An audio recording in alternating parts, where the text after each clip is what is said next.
The technology used in movie making gets better every year. Scenes that used to be impossible to put on film, like this shot of Spider-Man slinging his way through Manhattan, are now made easily with the help of computer graphics. Comic books, with all their fantastical characters, places, and stories, have greatly benefited from advances in storytelling technology, and this past decade has seen Marvel Entertainment leading the way. The recent trend of Marvel Comics on the big screen began with 1998's Blade, starring Wesley Snipes as a half-man, half-vampire.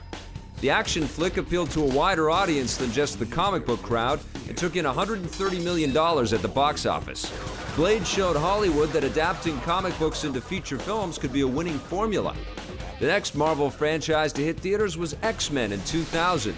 Directed by Bryan Singer and starring an ensemble cast, X-Men brought audiences a more serious take on superhero life and presented themes of prejudice, isolation, and acceptance. The film did quite well and grossed nearly $300 million, making it undoubtedly clear that moviegoers are ready to see more superheroes. 2002 saw the successful release of the second installment in the Blade franchise, but it was Spider-Man that set the box office on fire. Directed by Sam Raimi and starring Tobey Maguire as the web-slinging crime fighter, Spider-Man raked in $820 million.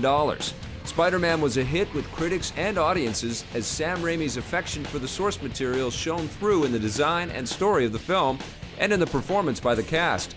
You are amazing. The string of successful releases for Marvel continued with the release of X2, X-Men United, which was critically acclaimed and a hit with audiences. However, that same year, Daredevil, a lesser-known character, got his own movie starring Ben Affleck and was largely considered a flop.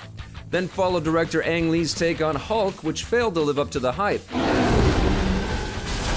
In the years that followed, other Marvel movie franchises made their way to the big screen. The Punisher, Elektra, Fantastic Four, and Ghost Rider all failed to reach the high benchmark set by Spider-Man.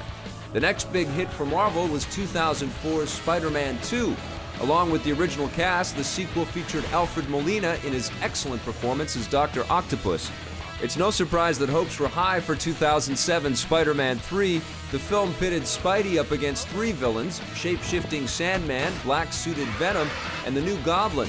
While it performed relatively well in theaters, the magic of the previous Spider-Man films seemed to be largely missing in the third installment. Spider-Man 3 was considered a letdown. Marvel released several movies in 2008, including Punisher Warzone and a reboot of The Incredible Hulk starring Edward Norton.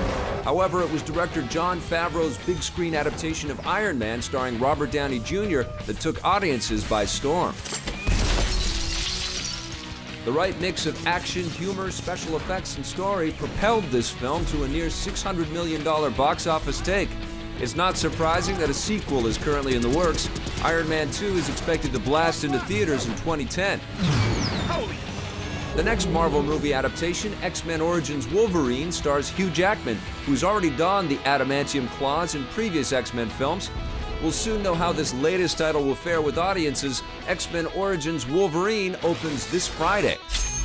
Ooh, shiny. Marvel has several other projects on the horizon, including Spider-Man 4, Captain America, Thor, and the Avengers.